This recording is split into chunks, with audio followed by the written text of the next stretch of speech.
In the news this week, tax cuts trump fuel excise drop. West Aussies have made up their mind over Labor and Liberals' cost of living relief plans, according to our exclusive opinion poll. Perth movie studios make major progress as Premier Cook tours the Malaga site. Rio Givers in action as volunteers work with mining giant to give back to the community. Later, Pastor Peter Abetz shares the true meaning of Easter. This is The Evening News with Ivan Loom and Maliva Thorne. Good evening and happy Easter to you. As the election campaign hits its midpoint, our exclusive opinion poll shows WAMA News viewers prefer the Albanese government's tax cuts over the Dutton Coalition's 12-month fuel excise cut. The question asked was, which cost of living relief measure do you prefer? Which one will help you the most? The result shows that 53% prefer Labour's tax cut to 15%, then 14% by 2027. And 47% prefers a 12-month fuel excise cut to 25%. Former Liberal MLC Anthony Fells joins us for the reaction of the results. Anthony Fells, happy Easter to you. Just over half of participated viewers prefer Labour's tax cuts over Liberals' fuel excise cut for 12 months. What's the reason behind it?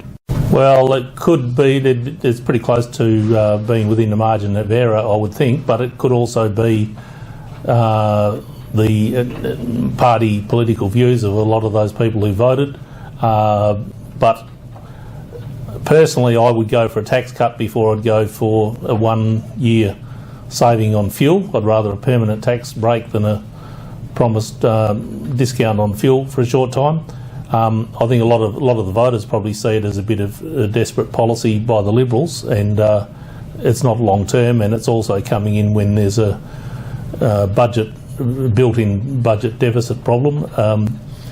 And both sides are coming out with bonuses and savings, which is becoming a race to the bottom between both parties about how much they each can give away, and it's ignoring the underlying problem of the budget deficit. They've got to address spending, and which is out of control, but shouldn't be reducing revenue by in the short term. If it was a long-term thing like a tax break, well, I think that is not so harmful because it's money staying back in the pockets in the community, and it's built in.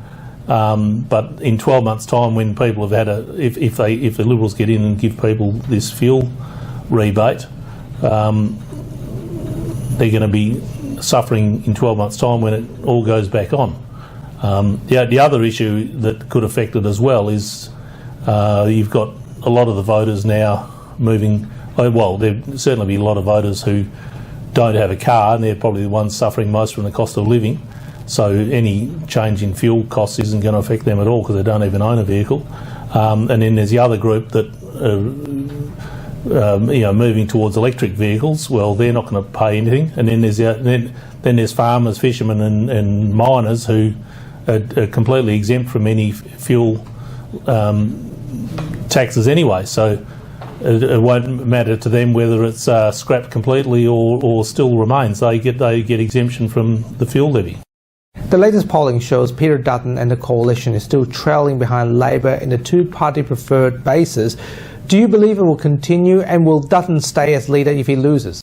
Well, firstly, I'm not expecting the Liberals are going to retake the lead. They were in front before Christmas, and they've steadily gone backwards. And since the election's been announced, they've only gone further backwards. So it just seems to be getting worse and worse. You keep thinking they've hit rock bottom, and then they make some other silly announcement.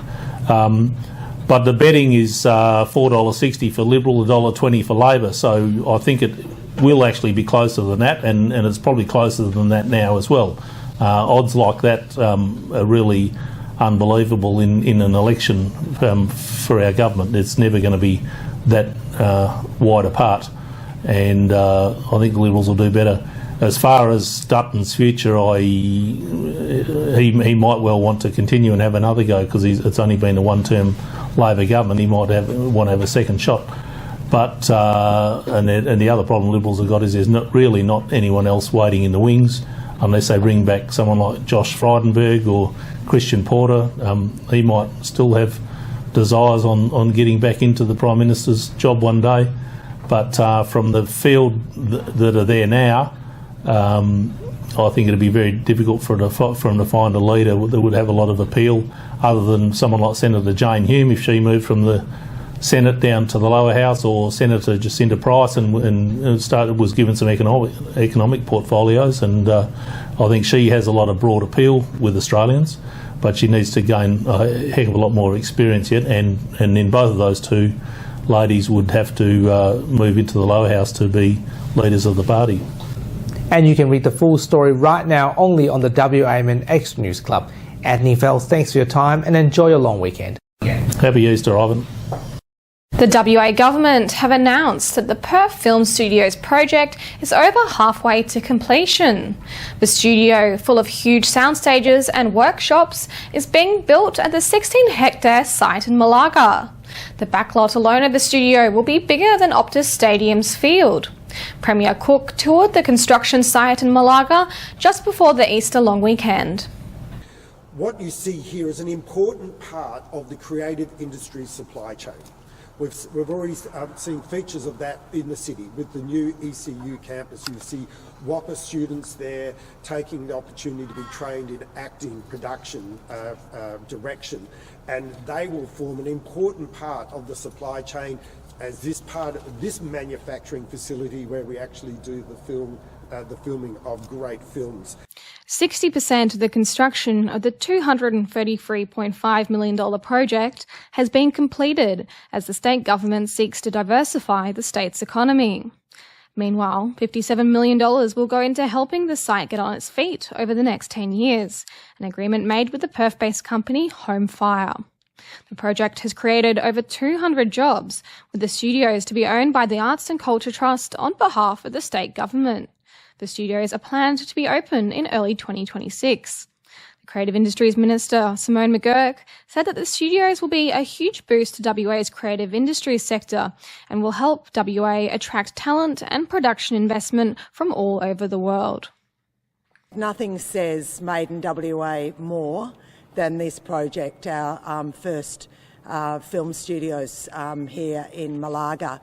WA stories using WA talent that will then be exported throughout the rest of the world. It's really exciting. You heard that there are over 200 people working here. 1 in 5 of those are apprentices. So we've really made an effort and acknowledge Built made an effort to ensure that we're maximising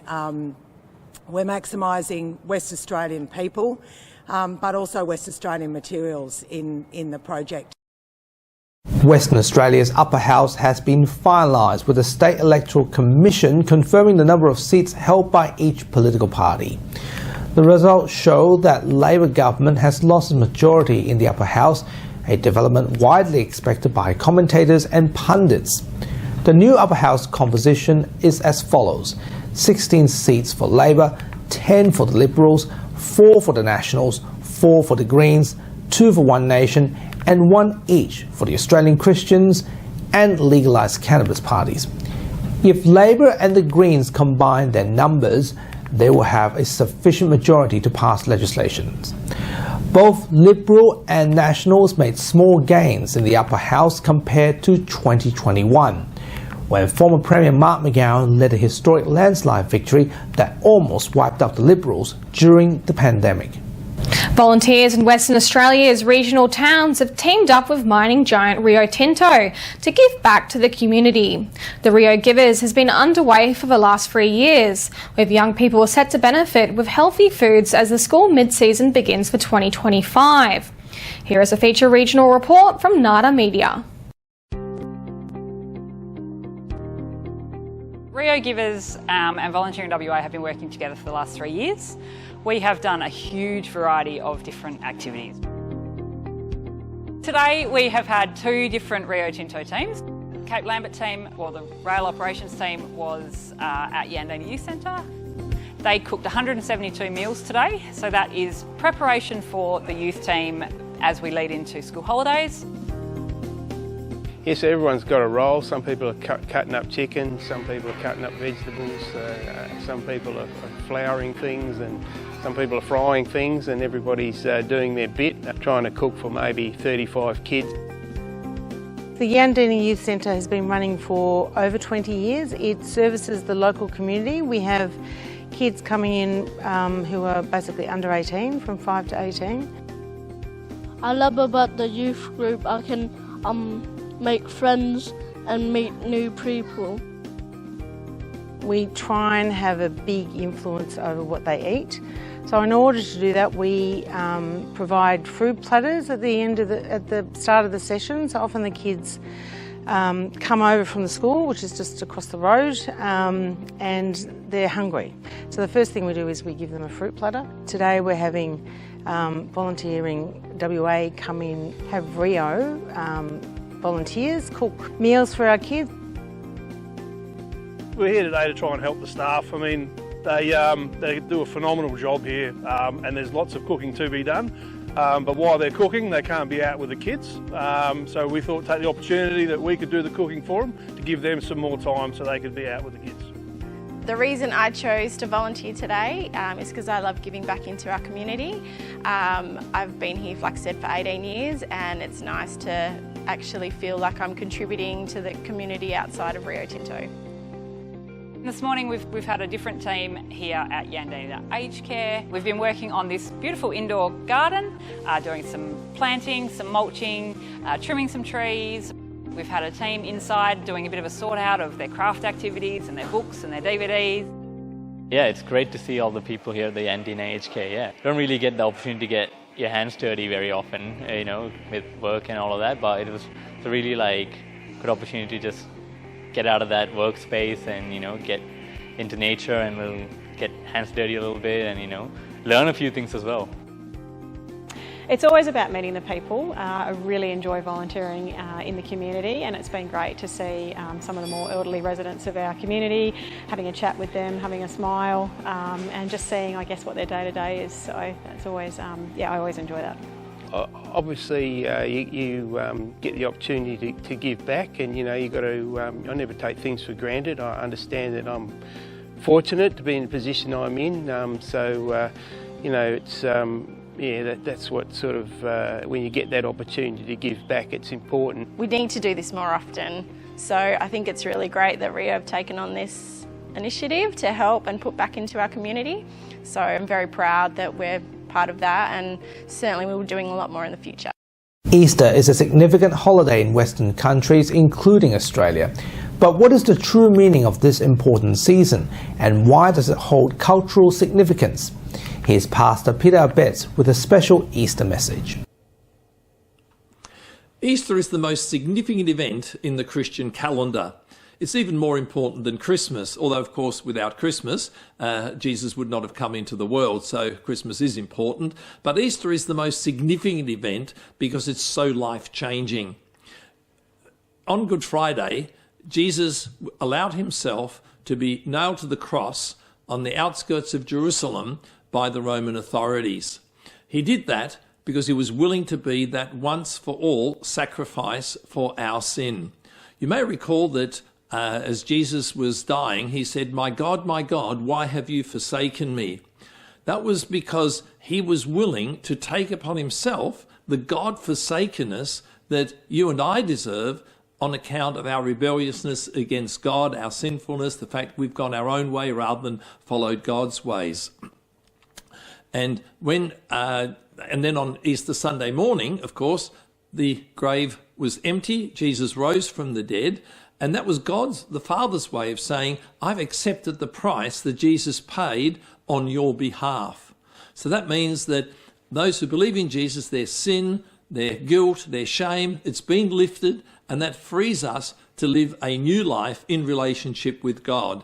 And the empty tomb and the fact that Jesus rose points to the very fact that we've been raised to a new life that allows us now to live in relationship with God. We're able to be people who forgive others. We're able to increasingly reflect the very character of our Lord Jesus Christ. So I'd encourage all of you to take a little bit of time, read one of the accounts in the Gospels of the death and the resurrection of Jesus, and reflect on the significance of that. It is indeed life-changing. That was Pastor Peter Abetz's Easter message. And now, here's what's coming up on 6 News tonight. Thanks, guys. The top stories we're following on 6 News. Leaders around the country have released their Easter Sunday messages, wishing Australians a peaceful and safe long weekend. Campaigning may have taken a back step today, but the Prime Minister and opposition leader are gearing up for early voting to begin on Tuesday. And One Nation is celebrating after the final results from last month's Western Australian state election were confirmed, giving the party 2 seats in the upper house. You can watch live 24/7 on the 6 News YouTube channel. For now though, guys, it's back to you. Thank you very much. And just a reminder, Dr. Miller's comment will return in next week's program as he is on a well-deserved Easter vacation. That's our weekly news and current affairs. We have the latest news on our website, wamnnews.com.au. Remember to support the WAMN Extra News Club so we can continue our work in the community. Full details on wamnnews.com.au/news/extra. From Melly and myself and the team, wish you a happy Easter. Thank you for watching. Thanks for watching.